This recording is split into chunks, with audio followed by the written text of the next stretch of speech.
जय सतगुरुदेव भगवान की जय। जय सतगुरु कबीर साहिब की जय। आप सभी माताओं बहनों छोटे बड़े भक्तजनों प्रेमियों साधु संतों और सभी पृथ्वी के जीवों को मेरा कोटि कोटि प्रणाम। सत साहेब वंदे मातरम।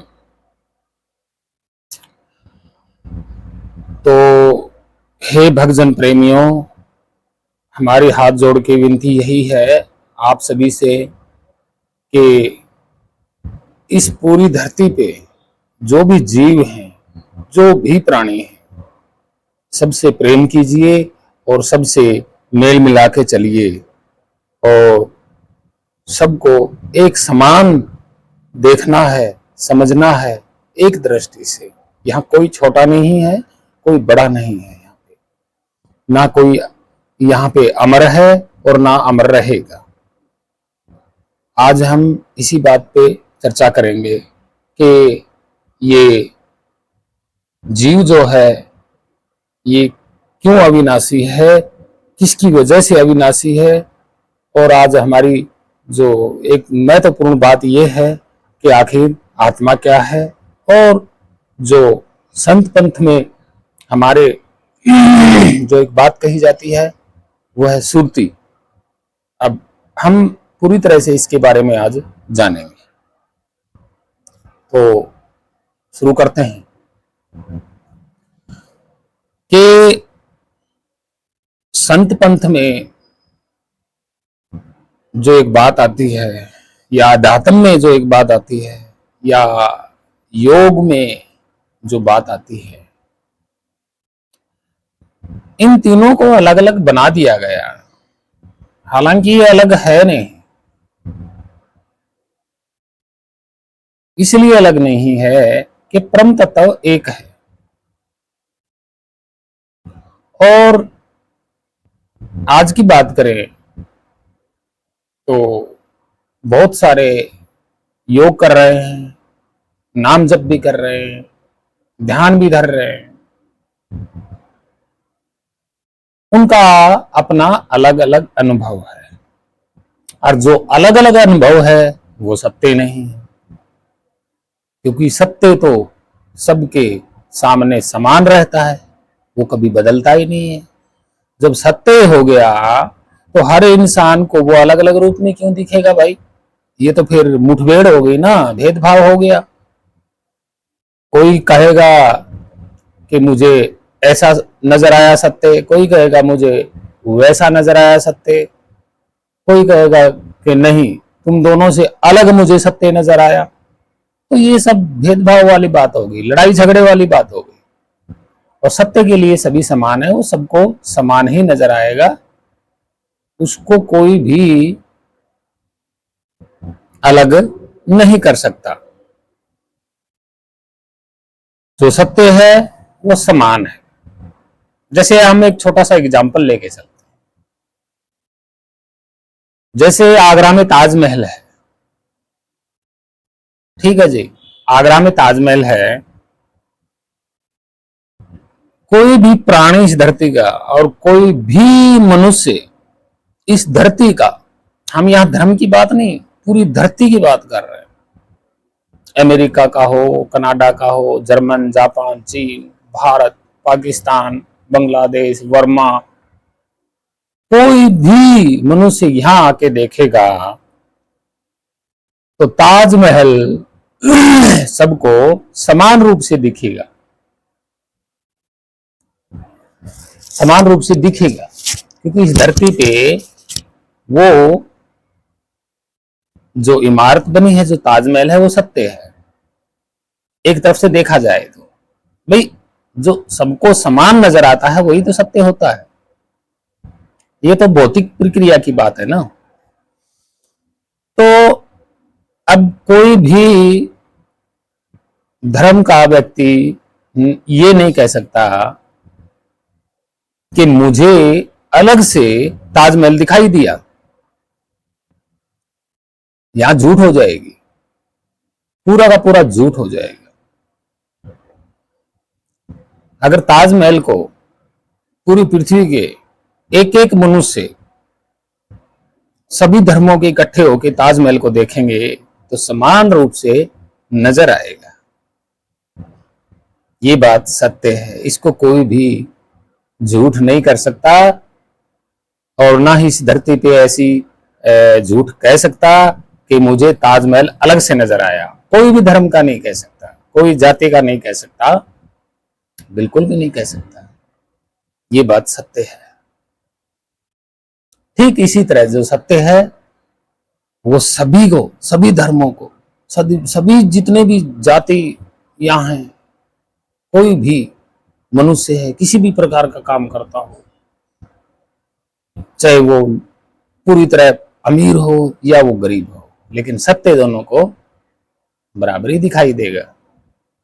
एक अमीर व्यक्ति को और एक गरीब व्यक्ति को, दोनों को अगर ताजमहल दिखा दिया जाए तो दोनों को वो सेम रूप में दिखाई देगा। ये सत्य है। इसी पे आज हम बात कर रहे हैं कि आखिर जीव क्या है और ये ज्यादा जो अलग अलग पंथ के हैं, अलग अलग धर्म के हैं, अलग अलग ऊंच नीच के हैं, अलग अलग जाति पाति के हैं, थोड़ा सा इस पे विचार करेंगे और आज हम मानव जाति का जो ये भ्रम है इसको दूर करने की कोशिश करेंगे। और आप जुड़िए हमारे चैनल से। ऐसा नहीं है, आपको सत्य ही बताया जाएगा, झूठ यहाँ बताया नहीं जाएगा। हमारा काम है, मानव पंथ एक है, मतलब मानवता को एक ही रास्ता दिखाना, सत्य मार्ग, बस। इसलिए मानव का कोई जाति या पाति या कोई भेदभाव या धर्म नहीं है। मानव मानव है और ये सत्य को जान सकता है। सभी प्राणियों में श्रेष्ठ है मानव, इसलिए इसकी कोई जाति पाति नहीं है, कोई ऊंच नीच नहीं है इसका, और कोई धर्म नहीं है इसका। अब धर्म की बात हम थोड़ा सा पहले जीव के बारे में बात करते हैं, फिर धर्म के बारे में भी बात करेंगे हम। आखिर ये धर्म में भी इतना भेदभाव क्यों है मानव के साथ? देखिए, जो जीव है इसमें भी बहुत बड़ा भेदभाव पैदा कर दिया है, खासकर पाखंडियों ने पैदा किया है और भोले भाले मनुष्यों को उलझाया है। देखिए, इस जीव से पहले अगर हम धर्म की बात करें, भेदभाव की या जाति पाति की बात करें तो अच्छा रहेगा, क्योंकि जीव नाम भी जो है वो हम क्यों कहते हैं जीव?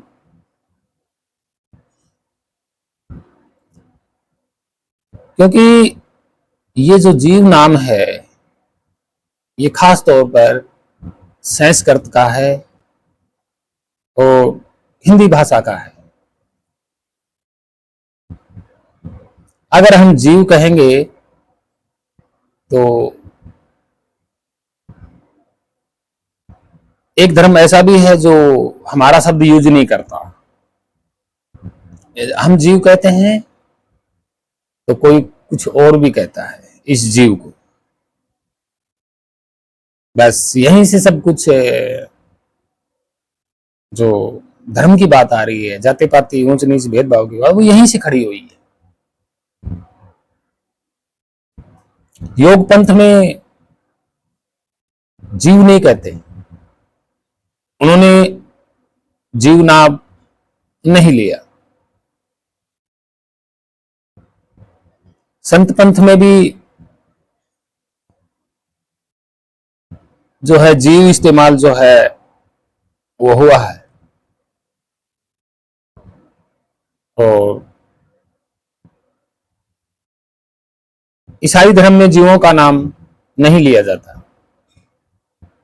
और मुस्लिम धर्म में भी जीवों का नाम नहीं लिया जाता। इसकी बातें हम बताएंगे आपको कि आखिर ये मामला क्या है। पहले जीव के बारे में थोड़ा जान लेते हैं। देखिए, ये जो पूरा ब्रह्मांड है, यूनिवर्स है, ये प्रकृति है, इसमें इतने सारे गुण हैं कि इनके गुणों को कोई नाप नहीं सकता। इसमें बहुत गुण हैं, क्योंकि भाई जो ठोस है, जो आंखों से दिखाई देती है कोई भी वस्तु, तो उसमें गुण तो जरूर होगा, चाहे गुण अच्छा हो या बुरा। यही तो बात है। जो ठोस रूप से कोई चीज है तो उसमें गुण विद्यमान होगा।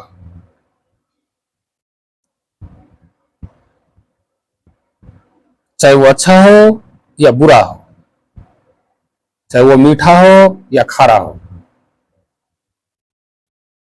इसलिए परमात्मा को गुण रहित कहा जाता है।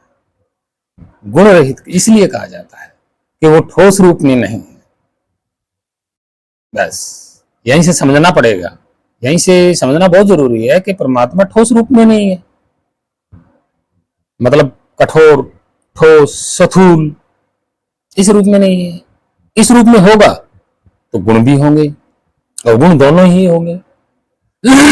अच्छा भी होगा, बुरा भी होगा। इसलिए परमात्मा सर्वत्र है, वो सत्य है, लेकिन वो शरीर रहित है। शरीर नहीं, वो तत्व रहित है। इसलिए वो सभी गुणों से भिन्न है, परे है। परे का मतलब भिन्न होता है। ये मत सोच लेना परे का मतलब कि 2-3 किलोमीटर दूर होता है, ऐसा नहीं है। ये आपकी गलतफहमी है, भ्रम है आपको। दूर और परे में बहुत अंतर है। परे है लोक भाषा का, ये किसी शब्दावली भाषा का नहीं है। न ये उर्दू शब्दावली भाषा का है, ना ये हिंदी शब्दावली भाषा, किसी भी शब्दावली भाषा का नहीं है। तो लोक जैसे देसी आदमी जो पहले बोलते थे, वो शब्दावलियों में थोड़ी मिलेंगे वो अक्षर, वो तो शब्दावली है ही नहीं।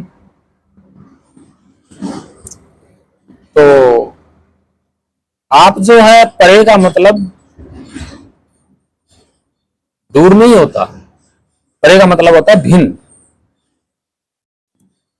परे शब्द जो है ये कहीं नहीं लिखा मिलेगा आपको, सिर्फ मुंह से बोल देते हैं, और आजकल तो लिख भी देते हैं थोड़ा सा, लेकिन शब्दावली का मेन मुख्य शब्द नहीं है ये हमारा परे। बहुत सारे ऐसे शब्द हैं जिनको बारे में हम आपको बता भी सकते हैं, लेकिन अगली वीडियो में बताएंगे कि वो शब्दावलियों में नहीं है, वो तो एक बनाए हुए हैं ऐसे ही, मुंह बोले, अपने अपने लोक भाषा है ये परे। तो परे का जो मेन मकसद होता है वो होता है भिन्न, सबसे भिन्न, सबसे परे, सबसे भिन्न, ये होता है। ये ज्यादातर भोजपुरी में बोला जाता है। हिंदी में तो शुद्धता में हिंदी में आएगा तो भिन्न होगा, अलग होगा, अलग से दिखाई देने वाला। जैसे 1 किलो चावल में पूरी तरह साफ सुथरे सफेद जैसे चावल होते हैं, 1 किलो चावल में अगर एक दाना अगर चने की दाल का डाल दिया जाए और उसके बीच में रख दिया जाए, या उसको चावलों में उस दाल को डुबो दिया जाए, तो क्या वो दाल चावलों जैसी हो जाएगी? कभी नहीं होगी। वो भिन्न ही रहेगी, परे ही रहेगी। चावलों के अंदर दाल है, फिर भी वो अलग नजर आएगी। ये होता है परे का मतलब, भिन्नता। मतलब सेम रूप में नहीं। चावल से, चावलों के अंदर दाल होते हुए भी वो भिन्न है, वो परे है, वो अलग है। ये मतलब होता है परे का। ये नहीं कि कहीं दूर चला जाए, नहीं। ठीक इसी तरह परमात्मा जो है वो भिन्न है, परे, अलग, अलग सा नजर आएगा, अलग नजर है ही वो। अब आते हैं जीव की बात। कई कहते हैं कि आत्मा आती है जाती है, ये भी हम झूठ ही साबित करते हैं। कि ना आत्मा जाती है और ना आती है। परमात्मा स्वरूप आत्मा है। जब परमात्मा स्थिर है, अचल है, अविचल है, अडोल है और एक रस है, तो आत्मा अलग कैसे हो जाएगी? आत्मा के गुण अलग कैसे हो जाएंगे? परमात्मा अविचल है तो आत्मा भी अविचल है। तो ये जो लोग कहते हैं ना कि आत्मा आती है जाती है, योगी जन बहुत सारे, अभी हम यूट्यूब चैनलों पे भी देखते हैं, बहुत सारे ऐसे प्रमंच बने बैठे हैं कि आत्मा आती है जाती है, क्योंकि उन्होंने जाना ही नहीं कभी कहां से आती है। तो बताओ ना, फिर आती है तो जाती है तो कहां से आती है? नहीं भैया, ये भक्तजन प्रेमियों, ये झूठ है। सेम टू सेम जो आत्मा की आत्मा है, वैसे ही सेम टू सेम परमात्मा है। आत्मा और परमात्मा एक ही है। ना परमात्मा आता जाता है, ना आत्मा आता जाती है। अब जो जीव है, ये क्या है? देखिए, मैंने बताया था ना कि प्रकृति में बहुत सारे गुण हैं। ऐसे ऐसे गुण हैं जिनकी वजह से सूक्ष्म परत बनती है। सूक्ष्म परत बनती है जिसको संत पंथ में चित्त कहा गया है। चित्त चित्त की एक परत बनती है, वही वो जीव होता है सूक्ष्म। और परमात्मा सर्वत्र है, हर जगह।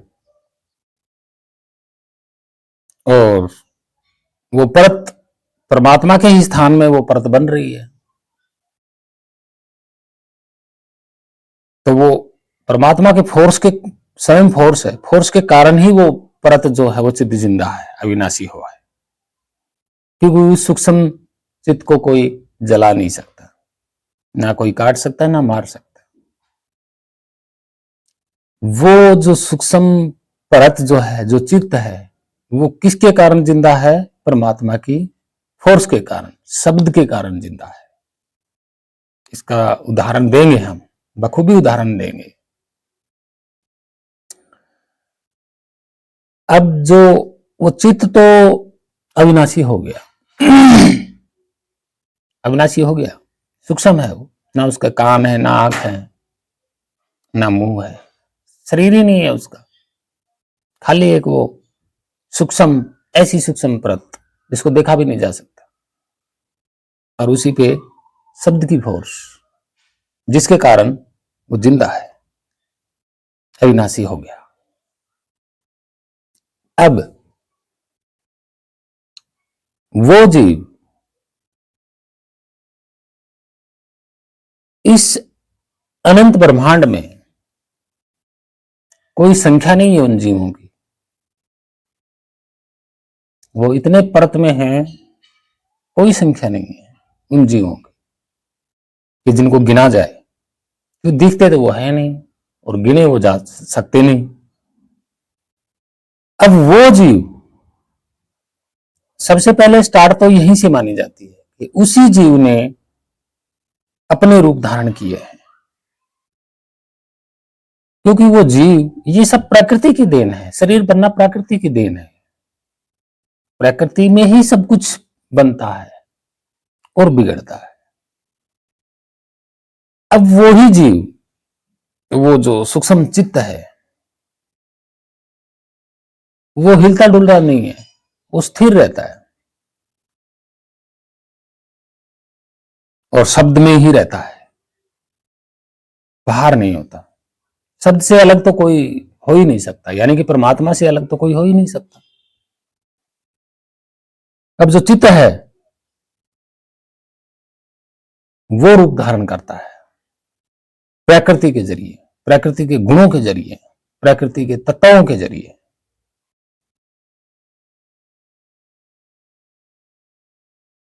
और वो जो चित्त है, वो अंधा है। क्यों? आंख कान मुंह तो है उसके, है नहीं, ना हाथ है ना पैर है। वो स्थिरता में है। जैसे ही शरीर बनता है उसका, अब देखिए वो चित्त और वो जीव हर जगह भी विद्यमान है, ऐसा नहीं है कि कहीं है नहीं, हर जगह विद्यमान है। लेकिन वो ऐसी अवस्था में होता है बिना शरीर के, जिंदा जरूर रहता है वो, लेकिन वो ऐसी अवस्था में होता है कि वो हिल डुल नहीं सकता बिना शरीर के।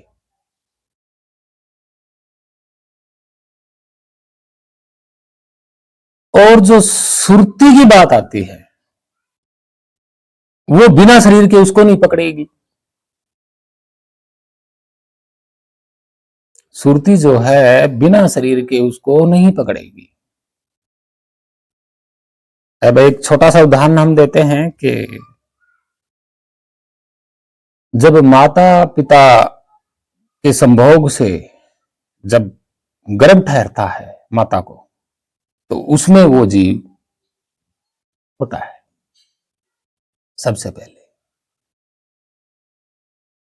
उसमें वो जीव होता है, लेकिन वो सांस नहीं लेता है, जिंदा रहता है वो। आदि अनादि काल से ये जीव जिंदा है, मरा नहीं।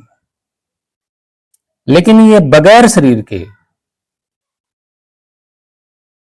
कुछ भी नहीं कर सकता। और थोड़ा सा विस्तार में और बात करते हैं। जैसे जीव ठहरता है माता के गर्भ में, उस वक्त शब्द हो रहा है, ऐसा नहीं कि शब्द नहीं है, शब्द है वहां पे। जीव का जो चित्त है, जीव, वो भी हाजिर है। अब मां के गर्भ में ऐसी व्यवस्था होती है कि जहां शरीर बनता है उस जीव का, तो देखिए टाइम लगता है और वो शरीर बन के तैयार भी हो जाता है। उस वक्त भी वो सांस नहीं लेता है, उस वक्त भी वो सांस नहीं लेता है। और उसका जो पालन पोषण है वो माता के द्वारा होता है। उसको जो उस शरीर को कायम रखने की जो प्रक्रिया है वो माता के द्वारा होता है। हालांकि जीव के लिए नहीं होता, वो शरीर को संपूर्ण करने के लिए माता के द्वारा पूरी मदद मिलती है। उस जीव के लिए कोई मदद नहीं, न उस शब्द के लिए कोई मदद की जरूरत है, न उस जीव के लिए कोई मदद की जरूरत है। क्योंकि शरीर है तो भी वो वैसा ही है, और नहीं है तो भी वो वैसा ही है, कोई फर्क नहीं पड़ता। न ही शब्द पे असर पड़ता। तो शब्द जो परमात्मा सार शब्द है, शब्द स्वरूप है, तो उसके चारों ओर शरीर हो या ना हो कोई फर्क नहीं पड़ता। जब बच्चा जन्म लेता है, गर्भ से बाहर आता है, तब सुरती पकड़ती है। जैसी सुरती पकड़ी और बच्चे में जो बाहर का जो वायु है, वायु प्राण संचार हो जाता है। कैसे? देखिए बच्चा जो है गर्भ में अचेत रहता है, जिंदा होता है लेकिन अचेत रहता है, जागृत में नहीं होता, बिल्कुल नहीं होता। फिर भी वो है, जिंदा है, और शब्द भी वहां है, दोनों ही वहां है। यानी कि चित्त, सूक्ष्म जीव और शब्द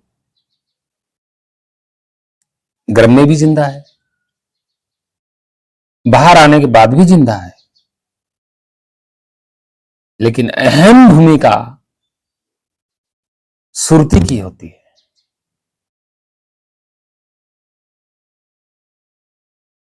जो जिसको चित्त कहा गया है,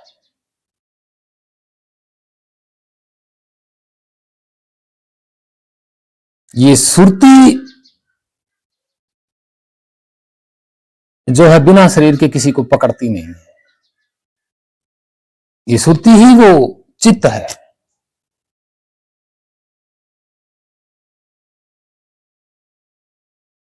जो बच्चा बाहर आते ही तुरंत सुरती पकड़ लेती है, तुरंत ये चित्त पकड़ लेता है।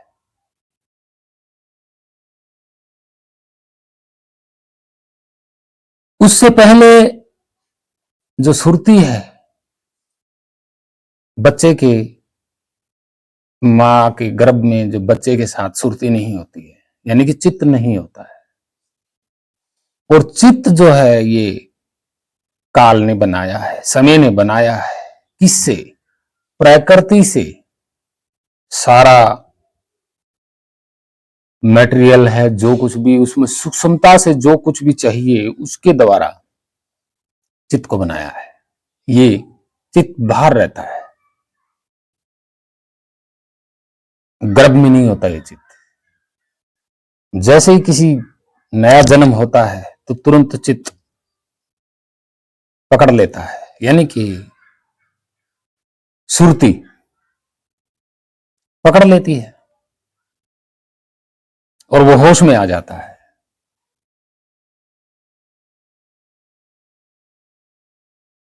और सुरती के साथ है,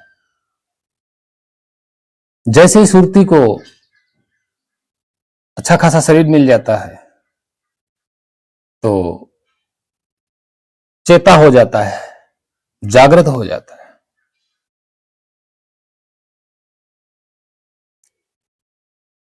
ये सबसे बड़ा कारण है जीव के साथ। अब बात आती है, जो सुरती होती है तो वो बच्चे को कहां पकड़ती है? सुरती बच्चे को यहां से पकड़ती है, शब्द सुरती। वो चित्त भी यही होता है और वो जो सुरती है वो यही होती है, कपाल पे, जिसको योगियों ने 10वां द्वार बताया। खैर ये तो एक उनका अनुभव की बात है। ये बच्चे का उस टाइम खुला होता है और सुरती उसे पकड़ी रखती है,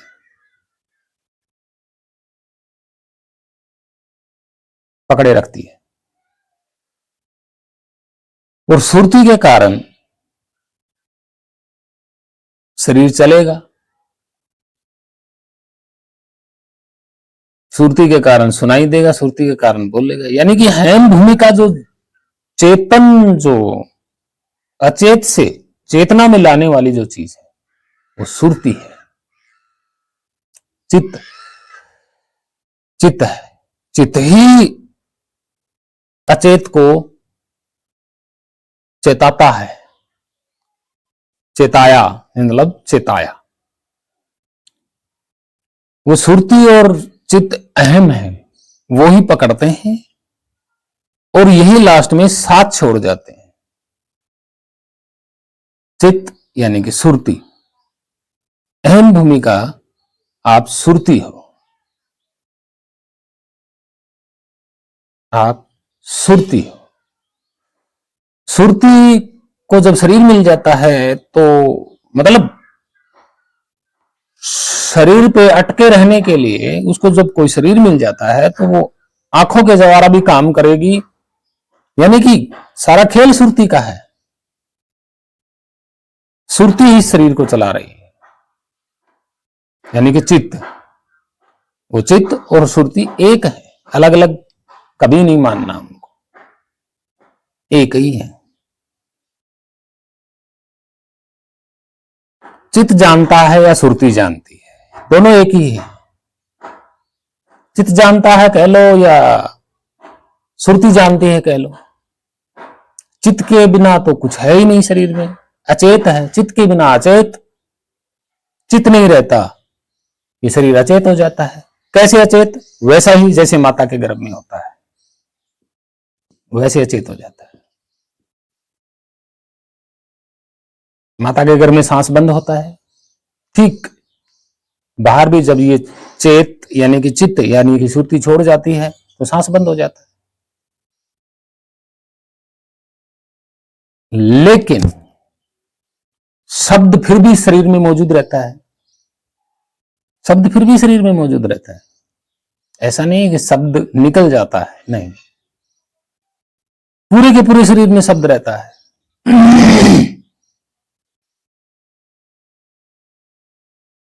लेकिन मृत शरीर को चित्त के बिना होश नहीं है, माटी के समान है। ये सबसे बड़ा है। अब देखिए अहम भूमिका किसकी है? चित्त की है, सुरती की है। ये सबसे बड़ा उदाहरण है, क्योंकि यहीं से सुरती और चित्त छूट जाते हैं शरीर से, और सुरती फिर अंधी हो जाती है, यानी कि चित्त फिर अंधा हो जाता है, फिर टक्कर मारता है, भटकता है, क्योंकि उसके पास शरीर नहीं होता, दिखाई नहीं देता उसको, ना वो कानों से सुन सकती, ना मुंह से बोल सकती, क्योंकि शरीर ही नहीं होता। ये तो सब कुछ शरीर के साथ है ना, बोलना, देखना, सुनना। सुरती फिर आंधी हो गई और फिर भटकना शुरू कर दिया सुरती ने। और जैसे ही कोई नया जन्म लेता है तो सुरती जो है वो इतनी स्पीड है सुरती की कि उसकी स्पीड नापी नहीं जा सकती। वो आंधी तो होती ही है, लेकिन वो घूमती रहती है, इतनी स्पीड से घूमती रहती है कि जैसे ही कोई बच्चा या कोई भी जैसे ही जन्म लेता है तुरंत फिट, बस चुंबक की तरह चिपक जाती है सुरती। यह है सुरती का सारा खेल। सुरती संसार में भटकती है, यानी कि चित्त भटकता है। उसके पास न कोई शरीर होता है, ना कान, आंख, मुंह, कुछ नहीं होता। वो पकड़ता है, वो पकड़ता है। सुरती शरीर को पकड़ती है और शरीर को छोड़ती है। सुरती ने शरीर छोड़ा, अचेत हो गया शरीर, सांस बंद हो जाएगा। वैसी अवस्था हो जाएगी जैसे गर्भ में थी। अब गर्भ में जिंदा क्यों रहा? क्योंकि मां के द्वारा, नाभि के द्वारा खान पान उसमें चला जाता है, बना रहता है वो, इसलिए वो अचेत रहकर भी जिंदा रहता है। बिना सुरती के भी वो जिंदा रहता है। किस लिए? मां के द्वारा, क्योंकि उसका जो खाना पीना है वो नाभि के द्वारा पूरा शरीर में संचार करता है, इसलिए वो जिंदा है। अब बाहर आने के बाद जब बुढ़ापा आता है, जैसे भी जब सुरती साथ छोड़ती है, चित्त छोड़ता है, तो सांस बंद हो जाता है, सांस बंद हो जाता है। सांस बंद हो जाएगा तो शरीर अचेत हो जाएगा। अब उसे वो शरीर मुर्दा कैसे हुआ? देखिए, क्योंकि नाभि के द्वारा अगर उसको बाद में भी अगर दिया जाए, कोई ऐसी प्रक्रिया हो कि फिर से दोबारा से मृत आदमी को सुरती, सांस बंद हो जाता है, सुरती साथ छोड़ जाती है, तो नाभि के द्वारा भी उसको फिर से वह सप्लाई अगर की जाती है तो वो मतलब जैसे अकड़ जाना या सूख जाना, ये नहीं होगा। यह हम हमारे अनुभव की बात बता रहे हैं कि नाभि के द्वारा ही बच्चे का पालन पोषण होता है, और जन्म ले लेता है तो नाभि से अलग हो जाता है, और सुरती पकड़ती है, चित्त पकड़ता है, और सांस आना शुरू होता है। मतलब ये शरीर काम करने लग जाता है सुरती के कारण। अहम भूमिका सुरती की है। और जब अंत समय में सुरती साथ छोड़ जाती है तो वो भी सांसें बंद। सांस बंद है तो अचेत हो जाएगा, फिर खाना पीना कहां से मिलेगा? ना वो सुन पाएगा, ना वो देख पाएगा, ना वो बोल पाएगा, खाना पीना बंद हो जाएगा। लेकिन माता के गर्भ में किसी हिस्से का कोई लेना देना नहीं होता, सिर्फ नाभि का होता है। और बाहर आने के बाद नाभि से कनेक्शन दूर हो जाता है, फिर वो खाने का आदी हो जाता है, सांस लेने का आदी हो जाता है। इसलिए नाभि की भूमिका नहीं रहती बाद में खाने पीने में। मुंह, कान, नाक की, सांस की भूमिका होती है। और उसमें अहम भूमिका में साथ कौन देता है? सुरती। सुरती है। सुरती साथ छोड़ जाती है, वैसे ही अचेत हो जाएगा, सांस बंद हो जाएगा, फिर खाना पीना नहीं मिलेगा उसको, क्योंकि बाहर आने की प्रक्रिया तो मुंह से खाना पीना है, नाभि के द्वारा फिर नहीं दिया जा सकता।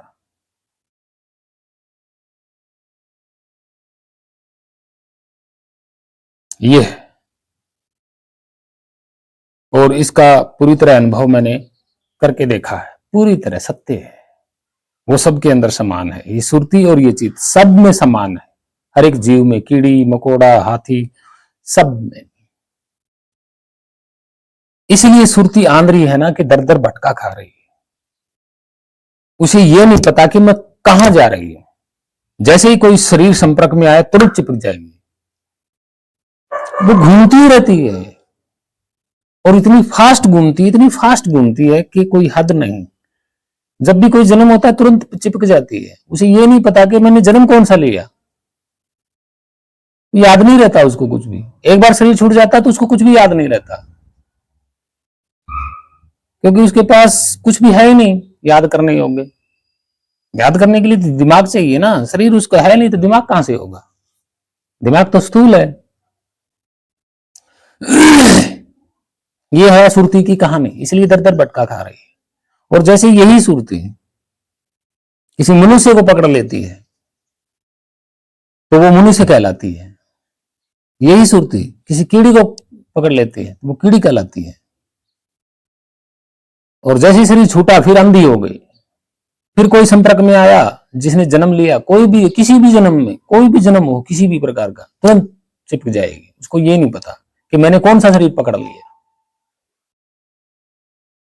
और मनुष्य जन्म में ऐसा है कि जैसे ये सुरती, जैसे अब चिपकी हुई है, जितने लोग जिंदा हैं सबके साथ सुरती चिपकी हुई है, चित्त है सबके साथ, तो वो जान सकते हैं अपने आप को, जान सकते हैं सुरती को जानना। ये सुरती अपने स्वरूप को भूल गई। अब ये सब मनुष्य शरीर मिला है तो ये सुरती जान सकती है चित्त के द्वारा, मतलब चित्त ही तो है सब कुछ। तभी तो कबीर साहब ने कहा ना कि सुरती समाई शब्द में ताको काल ना खाए। ये वो सुरती ही है, स्थिर हो जाएगी, फिर भटकेगी नहीं ये सुरती। और जब भटकेगी नहीं तो किसी शरीर को नहीं पकड़ेगी, समा गई शब्द में, शब्द से अलग नहीं होगी फिर, ये आदि अनादि काल से बस समा गई। ये है असलियत। कबीर साहब ने कहा ना कि सुरती फंसी संसार में, तो ये इस संसार में फंस गई। अब सुरती को बनाया किसने? देखिए ये महत्वपूर्ण बात है। सुरती को, सुरती ही चित्त है और ये काल ने बनाई है। कौन सा काल? जो चल रहा है, हर तरफ चल रहा है, सबके सामने है, वो इर्द गिर्द है, वो काल। वो काल सबके साथ है। काल नहीं रुकता, काल चलता रहता है, लेकिन मनुष्य को इसकी खबर नहीं है कि काल चल रहा है, दिखाई नहीं देता चलता हुआ, लेकिन है उसके पास, जिसको टाइम बोला जाता है, काल, समय, चक्र। और मन समय का दूसरा रूप है, क्योंकि बदलता है ना, काल तो बदलता है ना, तो बदलने वाला सत्य थोड़ी होता है, बदलने वाला परमात्मा नहीं होता। तो इसलिए हम समय को, काल को, मन को परमात्मा नहीं कह सकते, वो है ही नहीं, वो तो काल है हमारा। स्थिरता जहां होगी वो परमात्मा है, और जो दौड़ रहा है वो हमारा काल है, हमारा दुश्मन है, यानी कि सुरती का दुश्मन है काल। यानी कि मन तो वैसे जीव को दौड़ा रहा है, सुरती को, सुरती दौड़ी जा रही है, कभी किसी में, कभी किसी में, कभी कहीं धन के लालच में फंस गई, कहीं ऐसे। बस मन दौड़ा रहा है, तो सुरती भूली हुई अपने स्वरूप को, और समय चलता जा रहा है। समय के साथ साथ ये कहीं ध्यान किसी में चला गया, कहीं ध्यान परिवार में चला गया, बच्चों में चला गया, बस क्योंकि शरीर मिला हुआ है सुरती को, खुद का स्वरूप तो ये भूल गई, अब मन के चक्कर में पड़ गई, अब मन इसको दौड़ा रहा है। जैसे समय आया, समय ने ये समय के साथ तो भाई ये शरीर तो बूढ़ा होगा, शरीर समय के साथ तो शरीर बूढ़ा होगा, क्योंकि समय तो शरीर को खा रहा है ना,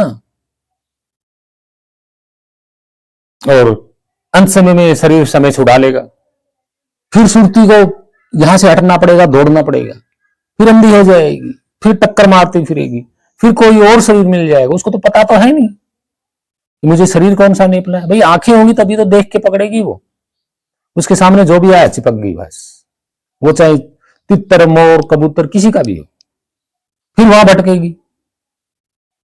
ऐसे घूमती घूमती पता नहीं कितने जन्म निकल जाते हैं, कितने युग निकल जाते हैं, और फिर ये कभी मनुष्य के संपर्क में आती है, घूमती हुई टक्कर मारती मारती मारती मारती, वो भी समय का चक्कर है, समय के चक्कर में फिर फंस गई, समय उसको चला रहा है चला रहा है,